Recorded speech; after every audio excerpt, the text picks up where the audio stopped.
Teman-teman ya, kita bahas ini ya. Saya kalau dengar ini ya enak ya, dinarasikannya enak ya. Namun ada beberapa hal ya yang perlu teman-teman juga ketahui, bahwa begini ceritanya. Ketika itu kita tidak tahu apa yang terjadi dengan mereka. Jujur saja kita tidak tahu. Yang kita lihat sekarang kan akhir-akhir ini. Apa penyebabnya dan sebagainya, terus bagaimana cara mereka berkomunikasi, sama sekali kita tidak tahu. Tetapi titik awalnya adalah ketika Mbak Im Wong konferensi pers dengan memanggil puluhan awak media dan wartawan yang didampingi oleh Fahmi Bahmid sebagai sang pengacara. Itu awal mulanya. Awal mulanya di situ. Mau berdalih apapun, itulah awal mula. Nah, saat itu ya dibuka dengan kalimat pagar makan tanaman. Kemudian ada kalimat-kalimat berikutnya yang disampaikan oleh Mbak Im Wong. Telah terjadi pengkhianatan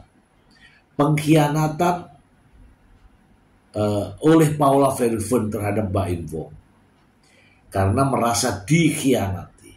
Dan tentu saja Paula Verhoeven jadilah seorang pengkhianat. Selain itu muncul masalah pelit, masalah keuangan. Kemudian muncul kalimat perselingkuhan. Ketika itu ya, maaf ya, begitu banyak beredar nama yang dituduh berselingkuh dengan Paula Verhoeven. Paula memang tidak banyak bicara. Muncul kalimat dari berbagai berita bahwa perselingkuhan terjadi dengan teman dekatnya. Setelah ditelusuri, banyak teman-teman mengatakan bahwa namanya adalah Nico Surya.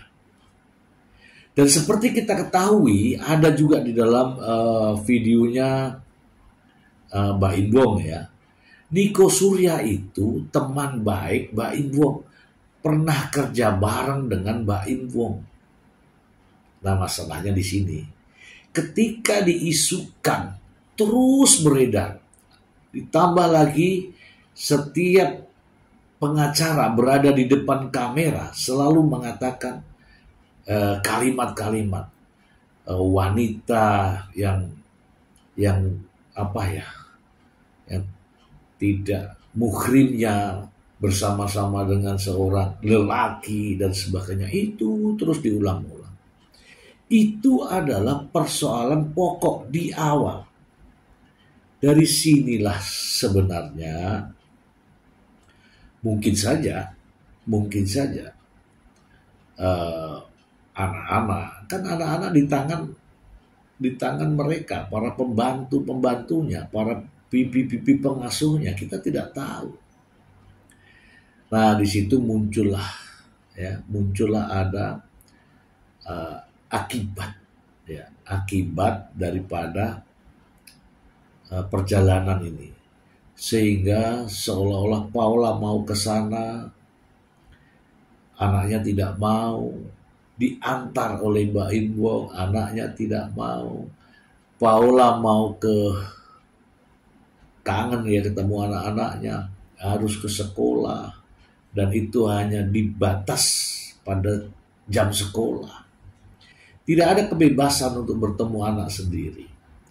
Yang mana Mbak Im Wong bisa bertemu setiap hari, setiap saat, setiap jam, bahkan bermalam bersama, tidur bersama.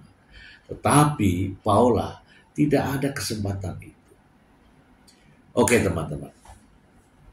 Dalil di awal adalah adanya perselingkuhan sehingga mengajukan gugatan cerai. Dan Ingat ini dannya ini. Menuntut hak asuh anak. Dari sini kita bisa tebak apapun persoalannya, dengan menuntut hak asuh anak, ini sudah bisa kita tebak. Entah siapa yang menjadi pelakunya, yang jelas kita sudah bisa tebak. Dengan menuntut hak asuh anak artinya apa? Berharap mendapatkan hak asuh anak. Supaya membuktikan dalil ini, menguatkan dalil ini, ya harus dibuat.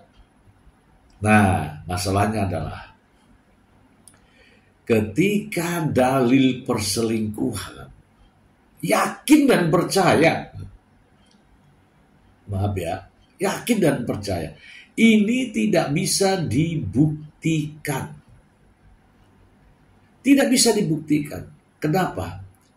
Karena Paula sendiri sudah mengatakan bahwa itu semua narasi tidak benar. Memang mungkin ya Pak Ibong menemukan WhatsApp dan sebagainya, tapi itu bukan bentuk perselingkuhan. Itu menurut saya. Namun sang pengacara menganggap bahwa itu perselingkuhan karena menurut syariat Islam dan sebagainya tidak boleh WA dengan laki-laki lain. Teman-teman juga begitu ya. Begitu ya teman-teman ya. Nah, setelah tahu bahwa tudingan atau dalil masalah perselingkuhan ini sulit, apa yang harus dilakukan? Yang harus dilakukan adalah dalil yang lain. Nah, yang nampak di sini adalah dalil yang lain. Justru ini yang terus dibesar-besarkan. Bagaimana caranya? Oh, anaknya harus tidak boleh lama-lama bertemu. Udahlah. Dalil trauma anak terhadap ibunya itu akhirnya muncul di permukaan. Sementara kita semua melihat bahwa Paula Verhoeven begitu sayang dan cinta kepada kedua putranya. Demikian juga anak-anaknya yang masih balita itu.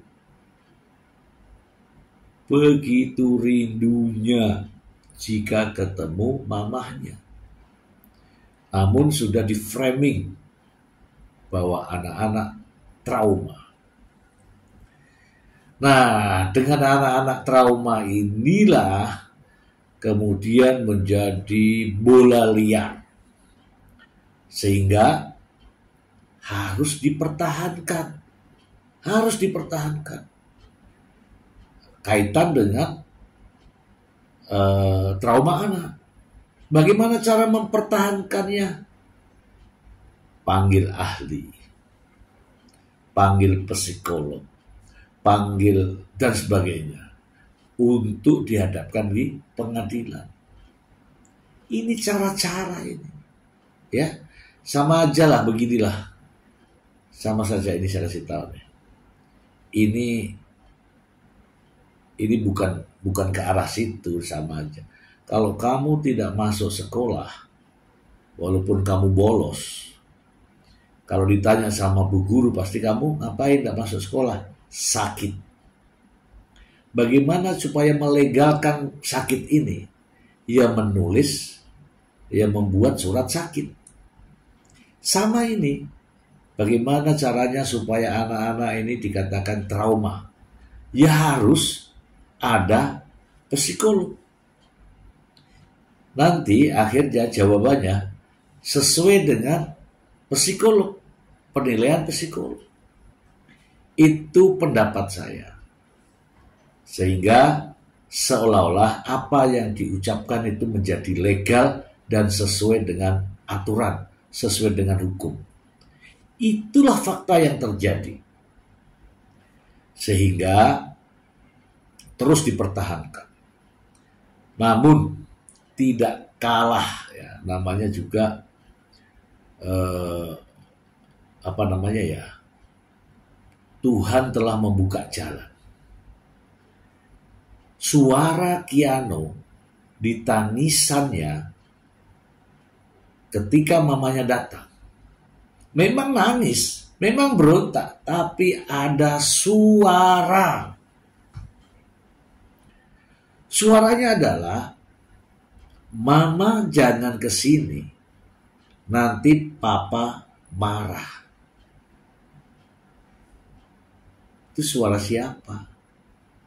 Ada lagi, "Nanti mama dimarahin papa." Itu ajarannya siapa? Ajarannya Paula? Jelas tidak. Itu adalah apa yang dilihatnya, apa yang didengarnya, apa yang dirasakan, sehingga dia ungkapkan. Dan ada lagi, pada suatu ketika anak-anak kecil ini berbincang-bincang berdua. Apa yang dia katakan? "Kita harus apa, Kak? Kita harus jagain mama. Kita pergi aja yuk." Apakah itu ada ada narasinya? Tidak. Itu keluar dari mulut anak balita. Siapa yang bilang trauma? Dan terakhir kemarin, ada kalimat yang baru keluar dari Keanu. Kalimatnya adalah, "Mama, kakak masih mau dengan mama." Artinya semua terjawab. Trauma anak tidak ada. Anak-anak ketika ada sama Mbak Imbong, pasti Paula agak lain. Ke Paula agak lain. Kalau di tempatnya Mbak Imbong, Paula datang, anak-anak agak lain. Karena sudah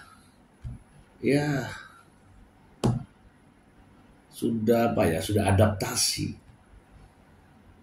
Tetapi ketika di luar, di tempat netral, di sekolah misalnya, di mall misalnya, di hotel misalnya, anak-anak itu lengketnya dengan Paula Verhoeven. Yang penting gak ada papanya. Itu fakta, teman-teman. Oke lah, kemarin sudah sidang pemeriksaan setempat di lokasi. Ya, kalau menurut pendapat saya, itulah kelengkapan mekanisme sidang. Mulai dari gugatan, pengajuan gugatan, kemudian mediasi, kemudian pembuktian, ini kesimpulan termasuk di sini adalah sidang setempat, kemudian disimpulkan lagi, baru ada keputusan. Memang serasa panjang, tapi inilah mekanisme utuh, mekanisme sesuai dengan prosedur. Sudah dilalui semua. Waktu yang diberikan maksimal adalah 6 bulan, dan 6 bulan dijalankan oleh hakim. Kemudian hakim pun akan memberikan kesimpulannya. Dari kesimpulan itu, majelis hakim akan sepakat untuk mengambil keputusan. Jadi teman-teman, kita harus melihat dari dalil-dalil sebelumnya.